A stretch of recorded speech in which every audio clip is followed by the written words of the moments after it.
All right, everybody.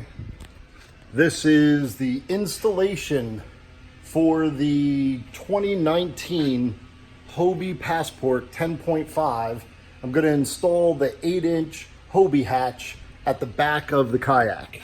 Pretty simple. I'm going to cut this down for you so that you don't have the fear of cutting through your kayak and doing this installation yourself. I'm going to show you how easy it actually is. All right, so to start with, what you're going to need, pretty simple tools.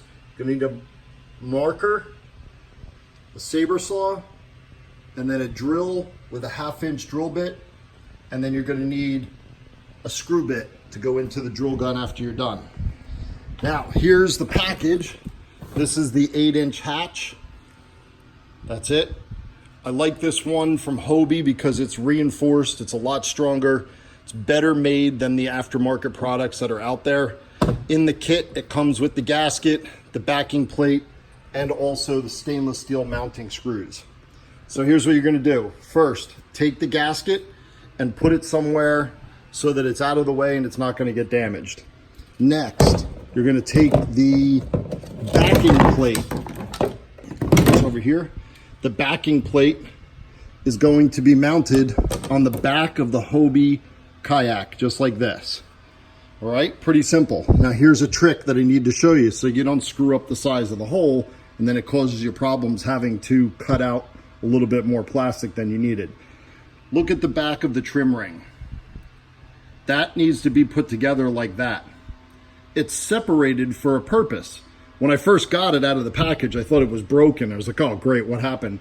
But it's separated so that you can actually flex it to fit down inside that hole, because it's going to be the backing plate that's going to mount so that you can screw the hatch down nice and tight.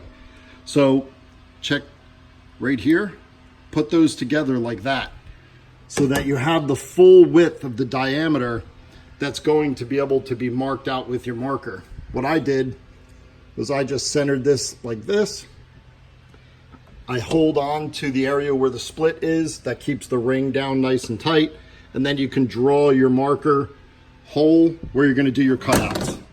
Set the trim ring aside. Now, next tip. You have your marker hole with your cutout ready to go. I personally can almost never cut a perfect circle. So to assist myself with that, I drill 1/2-inch holes all the way around. And then when I put the saber saw, jigsaw down inside, I cut hole to hole. Now if I need to make a trimming, like I have a little excess here, I'll just file that off so that it's nice and round and clean. Pretty simple. Work your way around, and when you get to the end, the other thing that I like about this with the holes, it allows you to get your fingers underneath, and on the last section when you're cutting and it's not vibrating, you can hold on to it so that the saber saw makes a nice clean cut. And that's it. We've cut out the plastic.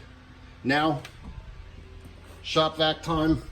Shop vac the inside out. You get all your little plastic pieces out of there. You'll probably find some pieces in there from the factory. Now, the next thing is you're going to mount your hatch to the actual hole. The hatch is going to go in here. I'm going to give you a little bit of a tip. Put this in first. So you're going to actually put your trim ring in. Let's get this down inside there.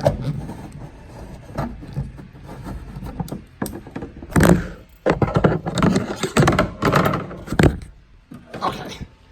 Trim ring's down inside. It's going to be flat side facing up. Now you're going to make sure this is nice and clean. Take your hatch, put your gasket on, and then you're going to put your hatch right down inside. It's pretty easy. All right, there we go.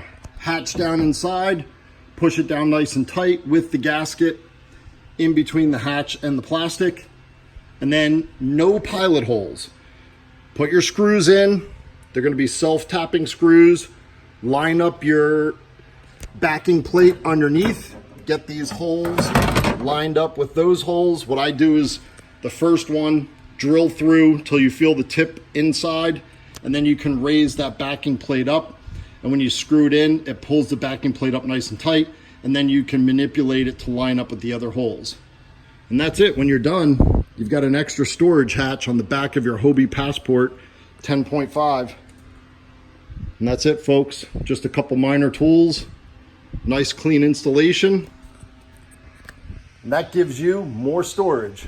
Beer, whatever you want to put in there, towels, whatever, binoculars, all kinds of cool stuff. All right, paddle safe.